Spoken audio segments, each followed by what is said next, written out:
Hablando de lo que es el objeto de estudio de la antropología, nos indica que la antropología estudia lo que es la diversidad del ser humano. Puede ser económica, socialmente o biológicamente. Como lo explicaba el profesor, cada persona tiene características diferentes, rasgos distintos. Esto es en base al proceso de hominización, debido a que el ser humano posee una movilidad extrema. También nos hablaba de cómo surge, ¿no? ¿Cómo surge este estudio? Este estudio, allá por 1492, cuando en Europa se empiezan a hacer viajes, empieza ese proceso de colonización. Y al haber esa colonización y haberlo logrado, avanzando en los años, para ser exacto en el siglo XIX, comienza lo que es ese proceso de investigación.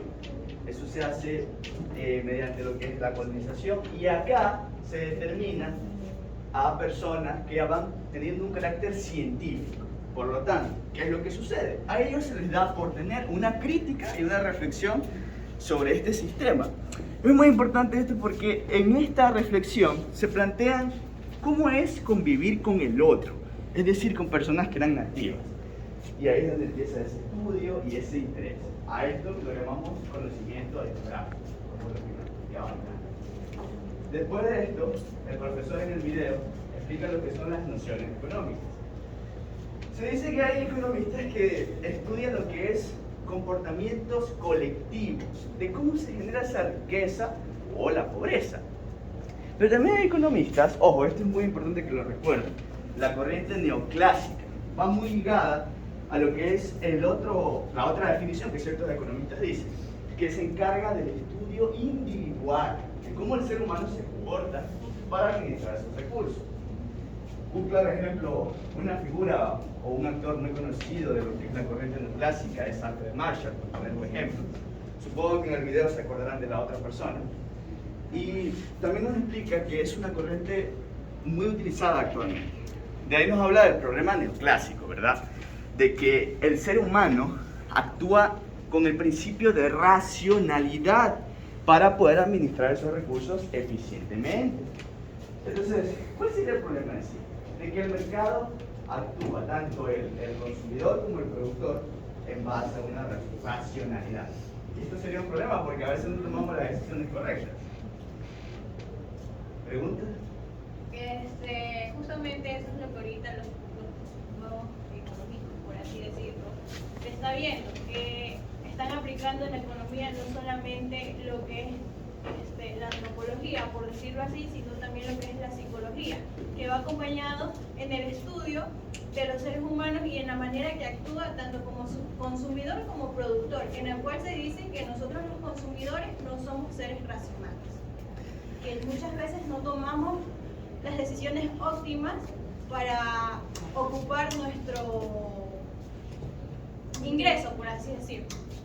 Claro, es lo que te comento, ¿no? En el video explica y ponía ejemplos de que las personas a veces no toman las decisiones adecuadas, basan su gasto en consumismo.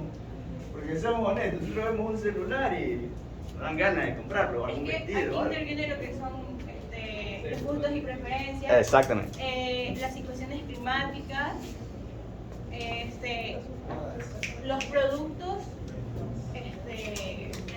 la publicidad agresiva, el marketing, hay un montón de factores que influyen aquí en las decisiones que el consumidor toma como tal. Perfecto. Entonces, para los neoclásicos era un problema, ¿no? Es el principio de racionalidad. Pero actúan en base a eso es una función del mercado. Después nos comentaba lo que es la función de demanda y el comportamiento del consumidor, ¿no? El profesor no profundizó mucho en números porque creo que la materia no se trataba de números y empezó a explicar de cómo actúa una persona, lo que es la marginalidad. Cuando nosotros adquirimos un bien, ese bien nos interesa por algo. Algo tiene que va a satisfacer nuestras necesidades. Ese bien va en función a la utilidad que pueda tener, a cómo lo podamos usar para satisfacer cualquier necesidad, preferencia o gusto. Entonces, ya al final del video empieza a explicar que lo que consiste esa curva de demanda o esa función de demanda es que el consumidor actúe racionalmente y gaste sus recursos de una forma eficiente para poder satisfacer sus necesidades. Ya ahí colocaba ejemplos, ¿no? De que también está lo que es la utilidad marginal creciente o decreciente. Él te ponía un ejemplo de tú cuando comprabas naranjas, un ejemplo, ¿no? La primera puede que te salga amarga, pero a medida que vas consumiendo la naranja puede que ya no, quizás otras no. Pero si tú compras un grupo selecto de naranjas que sabes que no tienen esa acidez, no pasará aquello. Entonces esa es una síntesis personal de lo que es el video. Espero hayan entendido algo y hayan comprendido algún nuevo concepto. Gracias.